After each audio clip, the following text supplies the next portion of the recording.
Hello there. I'm hopping back on my live stream now because I'm going to do some Git merge work that is quite tricky, and I think I'm probably not using a very good workflow. So this is something I'm going to struggle my way through, and I would like to actually find a better way to do in the future. So I thought I would record this to display my ignorance and see if anybody sees this and has some tricks that they could share with me. So the goal here is to pull all the latest fixes in LuaJIT into RaptorJIT. So RaptorJIT is a fork of LuaJIT, forked some time ago, half a year or so, and in that time I've made a lot of changes on RaptorJIT, removed some features, removed a lot of ports, removed a lot of if-def things, removed about half the code in total.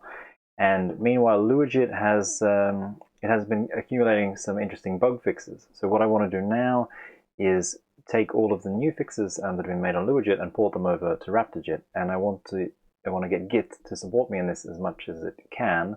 And the part that's tricky is some of the changes are not going to be relevant at all. Like there's going to be a bunch of stuff for ARM and PowerPC and stuff, which we don't have on RaptorJIT, so we don't want those changes at all. Other changes are going to have conflicts because there's quite a lot of change in the source fairly pervasively, with a lot of removed if-defs and that kind of thing. So my goal here is to the end result that I want is that all of the new fixes that have been made in LuaJIT that are relevant to RaptorJIT go into RaptorJIT, and that the Git history for RaptorJIT includes the current LuaJIT history, so that if you would ask, so that the Git will keep track of which commits have been merged and which ones haven't for the next time around. So here we just go. Here is the RaptorJIT repository. I made a branch here called Pull LuaJIT January 2018. Just branched off the master of RaptorJIT now. And if we look at the commits that have gone in on LuaJIT, we'll fetch LuaJIT.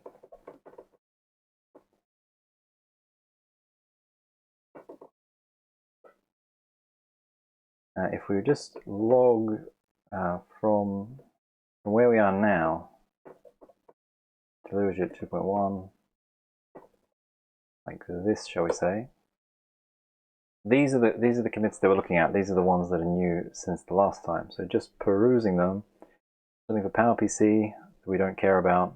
We have something for x64 that we do care about. Something for MIPS that we don't care about. We have something here.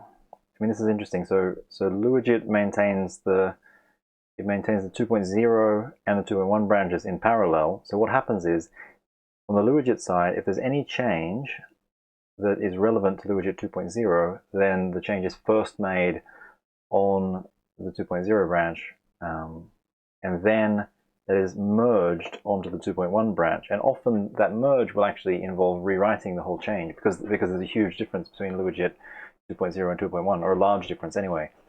So we have to be a little bit careful that if we look at the commit that went on the 2.0 branch, it's probably a long way from what we really want. So we need to be careful to only get the changes as they landed on the LuaJIT 2.1 branch.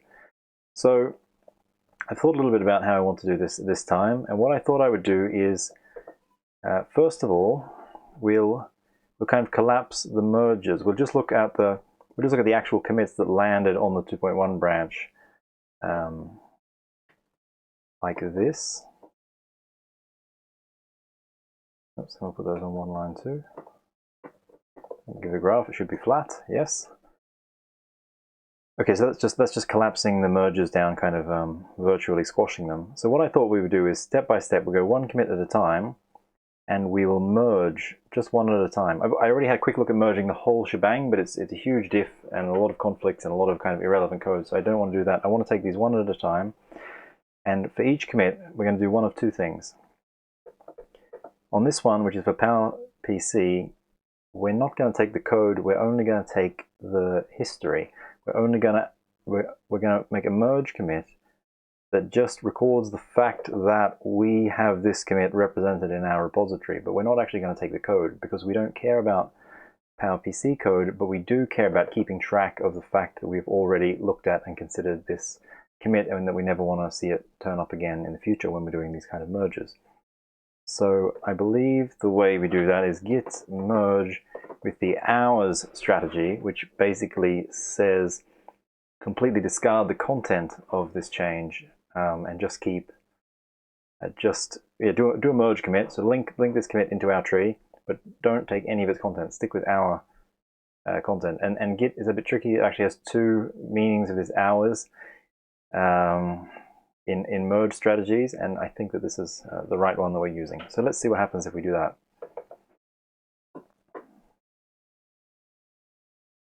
Fine. Okay, so if we would, let's just sanity check. So if we would do this again, what I'm hoping now is this bottom commit will have disappeared. If we now ask again, what's the difference between where we are and LuaJIT 2.1, we'll see the same list without this. So the last one will be the fixed type check only variant. Yes, so that's good. So now our Git history has been updated. So Git knows that our branch has already considered this. That is, merged, even though we didn't actually take any code. And then I just want to also do a git diff of our current. I just want to diff the current version with the previous version to make sure that we didn't get any code changes. No. Good. So we tracked the fact that commit is merged. We didn't take the content. So this for now is the way that we're going to deal with any commit that we don't care about, like something for a port that we don't support. Okay, now we come to something that we do care about. So if we would let's just try merging that, and we'll do a merge no commit. We get to take a look at it. Now we got a conflict. Let's see. Go into magit in Emacs to look at that. What is our conflict?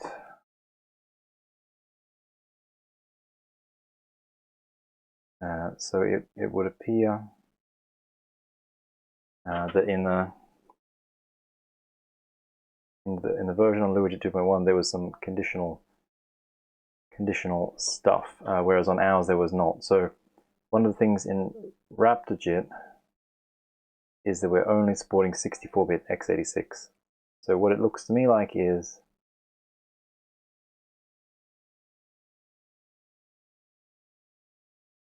we want to get this line here.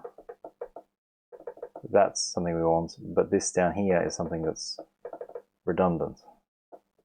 So that is something for 32-bit x86, and that's not relevant to us. So what we're going to do is, that's the code that we have now. We're going to replace that with this, and we're going to remove that.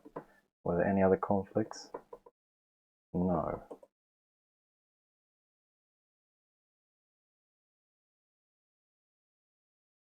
Okay, so that is going to be the sum total of what we take from this commit. Fine, and we'll commit that now.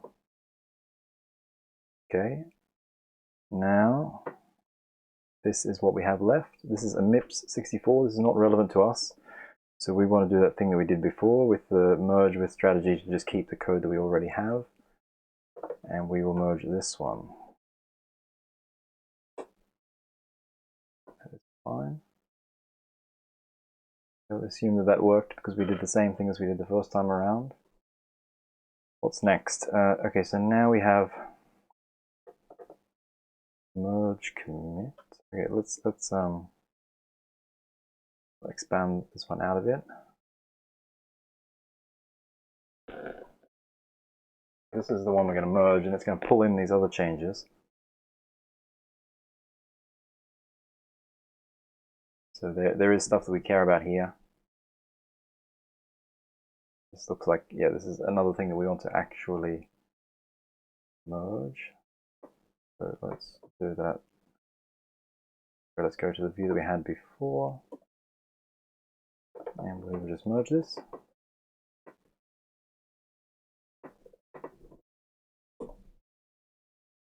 And that went in without conflicts,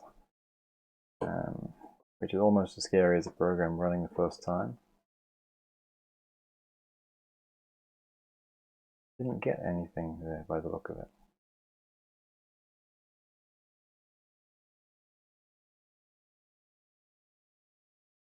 Isn't that a little bit suspicious?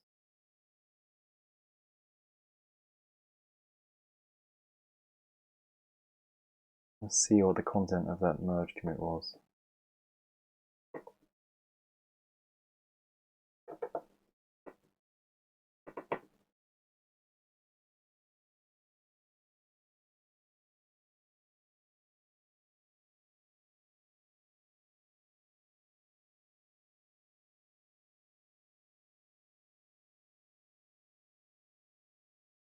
Isn't this a little bit suspicious? What's going on here? Let's have a closer look. I'm not quite sure why. I think we want to see the actual patches that went in on that one. Hold on.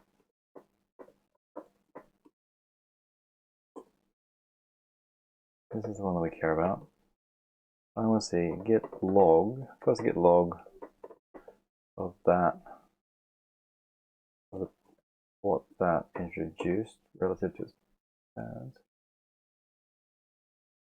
And did we misread the thing before? This okay. I must have misread the graph before. Let's have another look. It seems like this was only bringing in that small thing. Hang on.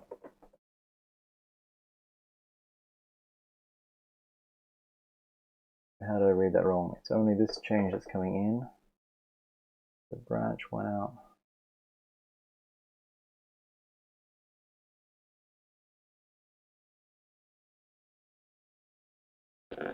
God, ASCII out. Let me try and remember how.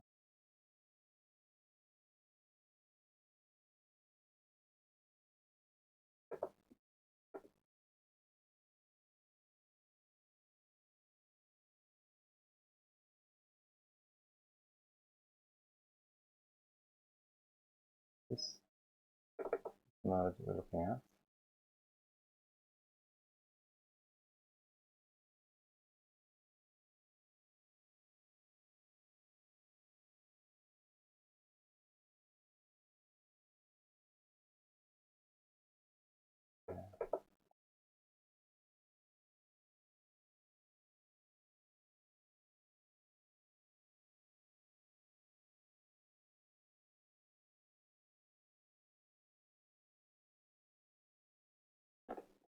Do the first parent view again. Right. First parent is landed. That column with a star. Okay. Then that actually looked fine.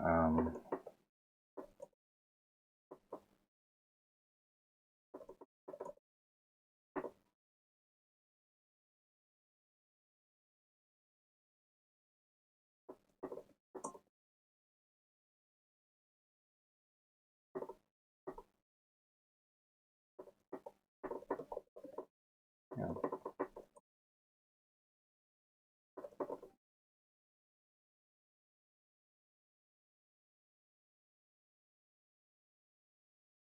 Seems like it's a commit that we already have. Hold on.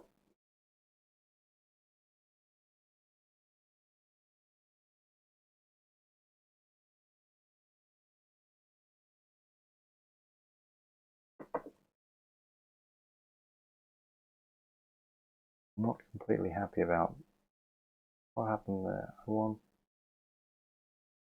Let's see if we got that change.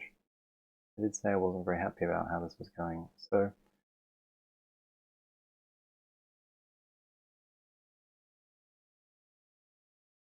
that's the diff that we're looking for. And then the question is actually whether we're going to get this, because it says that this is not the x64. So hold on, let's have a look in this file. DASM encode, DASM rel.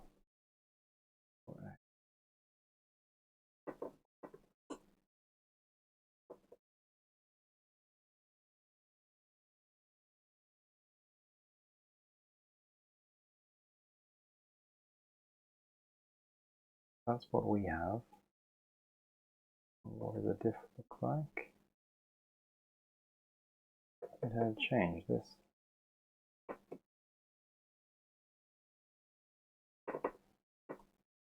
Comparison.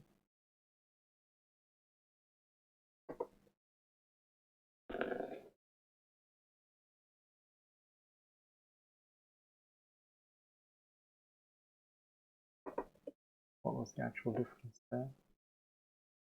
An unsigned int.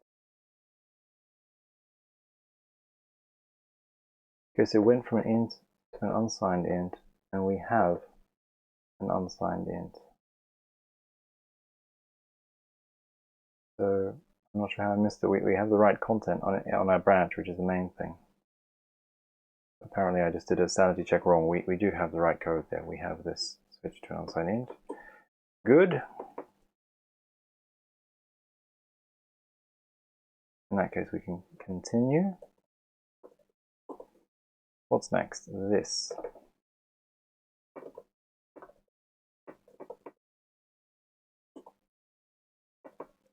Automatic merge on well stopped for committing. What did we get? Okay, so the automatic merge went well from the Git perspective, but this is not correct for us because this is conditionalized on whether the heap is 64-bit. So on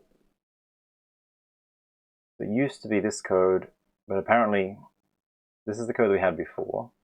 Apparently that's only good for 32-bit heaps. So what the diff did is introduce a conditional that if we're on a 64-bit heap, then we should do this instead. But in RaptorJIT, there is only the 64-bit heap. So actually, we want to take away that and take away that, so we only have the code for 64-bit mode. Yeah, because we don't have any 32-bit heap in RaptorJIT, because who has 32-bit machines anymore that they actually care about? Not me. Fine. Okay, then we can commit that. By me hopping around in Emacs buffers there. Stage that and commit it. And then we're back here. The next change is also something that we want, in the sense that it's for LuaJIT64. So at least it's potentially something that we want, so let's try merging that. I got some actual conflict on that one. What that's about.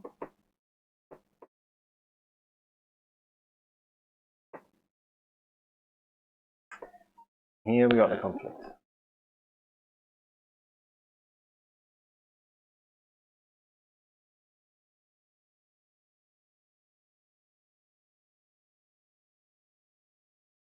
So where we had nothing, they put in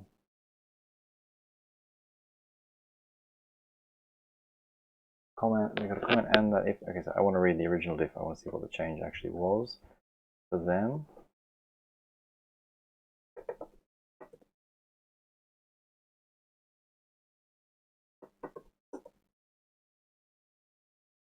Okay, they just put in a comment. The comment is what we want to get there in that file. Fine. Keep the comments.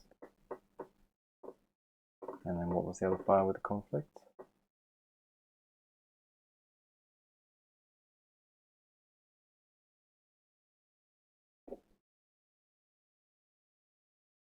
They had a lot of if-defs.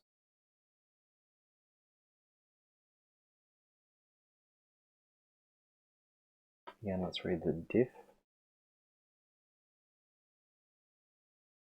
I can't understand code that has a certain level of if-defs. I just think it makes things very, very complicated. I don't like it in any language. So let's look at the diff again, like this.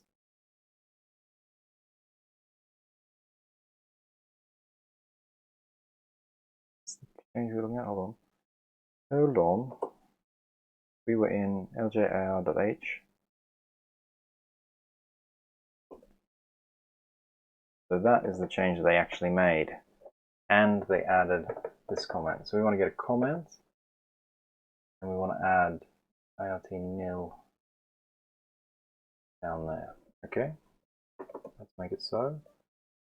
We want to take the comment. And we want to take that and the kind of like the trailing slash there. Looks like is what we want.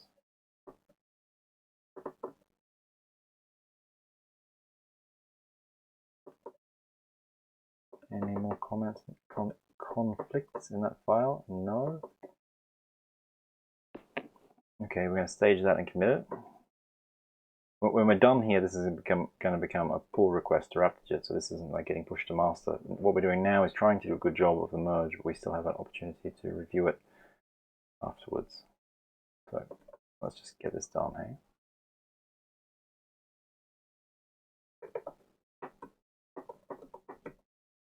Well, let's see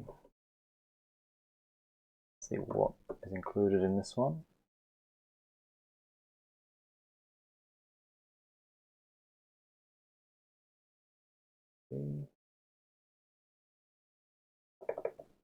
Let's have a look of something we are interested in. Okay.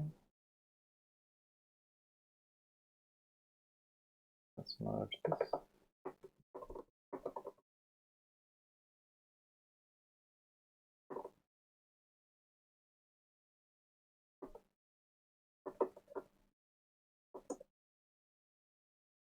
Anyway. Sanity check we have that changed.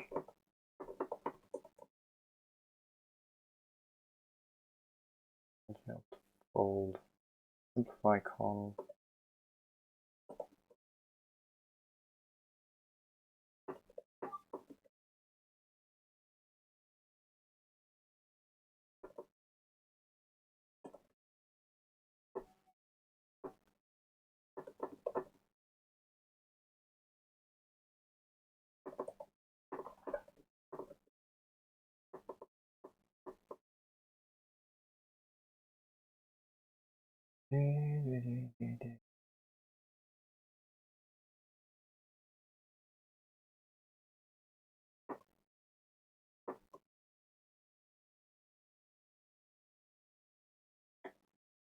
Did we get this?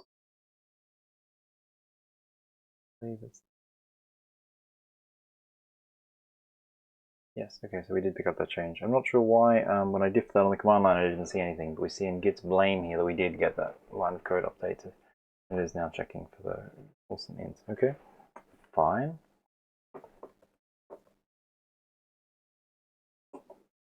What's next? Something for ARM64. Okay, an easy one. So we're like halfway through now, right? So this is several months worth of synchronization. It's probably only going to take us an hour or something to merge, so this is a pretty reasonable amount of effort. ARM64, we want to merge it with strategy to keep our own code and just take the history. Done. Then we have something for MIPS64. Same deal. We don't want the code, we only want the history. Then we have something for ARM64, which is the same deal again. We'll check what we're up to now. Getting there. What happens on that change? Oops.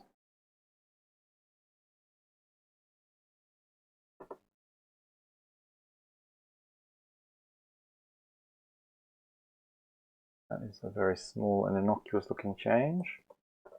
Let's merge it.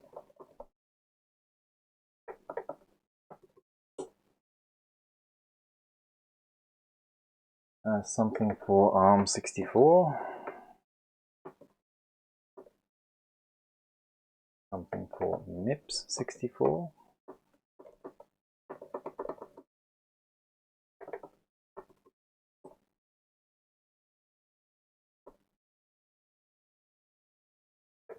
Something that we probably want.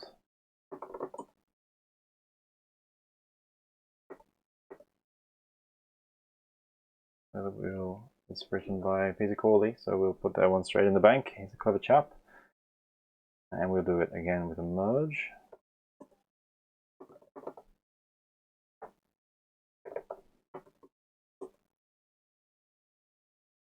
And then we only have one change left. What's all that about? Let's see the individual commits. A string format bug. What did that look like? And again, if we would just show this one, which is where the meat is, we might see totally the wrong code because this went in on the LuaJIT 2.0 branch, and the merge commit, the way Mike often does this, is to basically rewrite the code. You know, if the code, or if the patch applies to code that was already rewritten between LuaJIT 2.0 and 2.1, then what you'll get is one version here and a completely different version here. So it's important to look at the merges. I'm not sure. I need to look into my Git foo to understand why that isn't working. I would have thought that's diffing. I would have expected that to show us everything that we get from the merge. Obviously, I'm overlooking something obvious. Anyway, in this case, we can just do a merge on the one that landed on v2.1, and we'll get the right thing.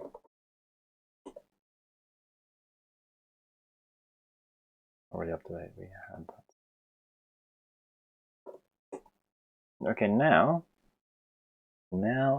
there are no commits in the LuaJIT 2.1 branch that we haven't got. So if we look now what we have on our local branch compared with RaptorJIT master, git log one line graph from RaptorJIT master to head.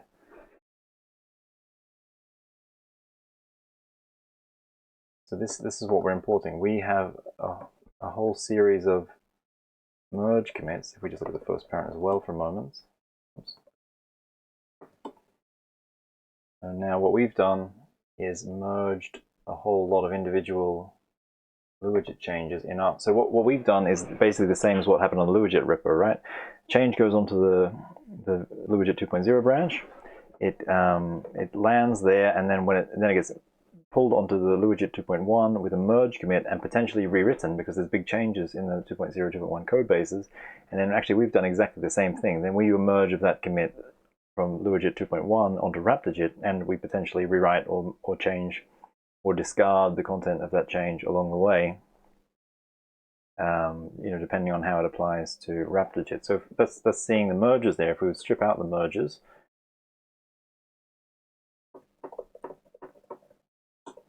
then we see the actual code that comes in.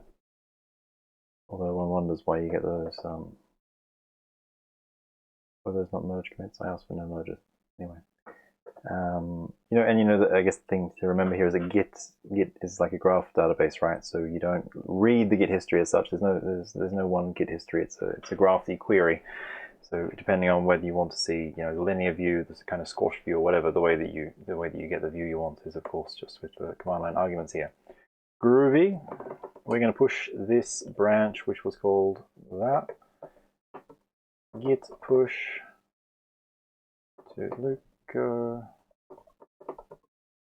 this, and then we can